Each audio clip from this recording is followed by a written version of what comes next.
খেলা ধেমালি হা কিতাপ পঢ় একদম পঢ়ি থাক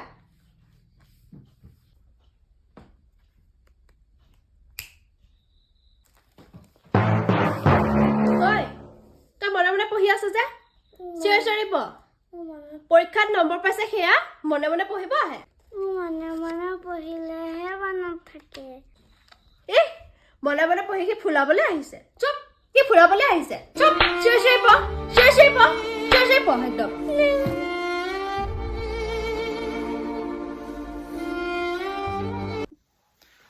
আপোনালোকে ভিডিঅ'টো দেখাৰ দৰে কেতিয়াও নকৰিব কাৰণ হৈছে কি আমি আমাৰ যিখিনি মানে আমাৰ তিনিটা ষ্টাইল আছে পঢ়াৰ সেইটো হৈছে এটা কাইনেস্থেটিক এটা হৈছে ভিজুৱেল আৰু এটা অডিটৰী যদি আপোনাৰ শিশুটো ভিজুৱেল হয় তেতিয়াহ'লে সি সদায় চাই চাই পঢ়িলেহে তাৰ মনত থাকিব কিন্তু আপুনি যদি তাক চিঞৰি চিঞৰি মাতিবলৈ দিয়ে বা চিঞৰি চিঞৰি পঢ়িবলৈ দিয়ে তেতিয়াহ'লে তাৰ কথাবিলাক মনত নাথাকিব আৰু আমি সৰুৰে পৰা সদায় কি হৈ আছে আমি যদি আমাৰ যিটো ষ্টাইল হয় সেইটো নাজানি যদি আমাক সৰুতেই মা দেউতাহঁতে কৈছিলে যে চিঞৰি চিঞৰি পঢ় এনেকুৱা এটা পুৰণিকলীয়া যদি আমি পদ্ধতি ইউজ কৰি পেলাই আমি যদি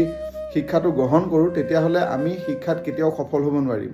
আজিকালি হৈছে ছায়েন্সৰ যুগ গতিকে আপুনি আগতেই গম পাব পাৰে আপোনাৰ লাৰ্ণিং ষ্টাইল কি হয় মানে আপুনি কাইনেস্থেটিক হয়নে অডিটৰী হয়নে আপুনি ভিজুৱেল হয়নে এই কথাখিনি গম পাব পাৰে ইয়াৰ মিনিংটো এইটোৱে হৈছে যে আপুনি কেনেকৈ পঢ়িলে আপুনি সফল হ'ব আৰু কেনেকৈ পঢ়িলে আপোনাৰ মনত থাকিব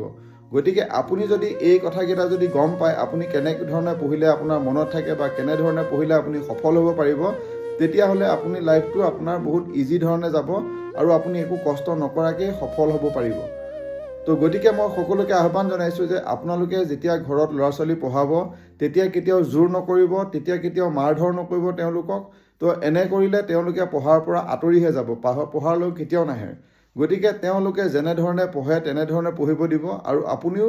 এই কথাটো যদি জানিব বিচাৰে তেতিয়াহ'লে মোক কণ্টেক্ট কৰিব মই আপোনালোকৰ প্ৰতিটো ল'ৰা ছোৱালীৰে পঢ়াৰ পদ্ধতিটো কি হয় বা পঢ়াৰ পেটাৰ্ণটো কি হয় লাৰ্ণিং ষ্টাইল কি হয় এই বিষয়ে মই আপোনালোকক সঠিকভাৱে জনাব পাৰিম যিহেতুকে আজিকালি আমি চাইণ্টিফিক টেষ্ট কৰোঁ তেতিয়াহ'লে এই টেষ্টটোৰ থ্ৰুৱেদি আপোনালোকে উপকৃত হ'ব পাৰে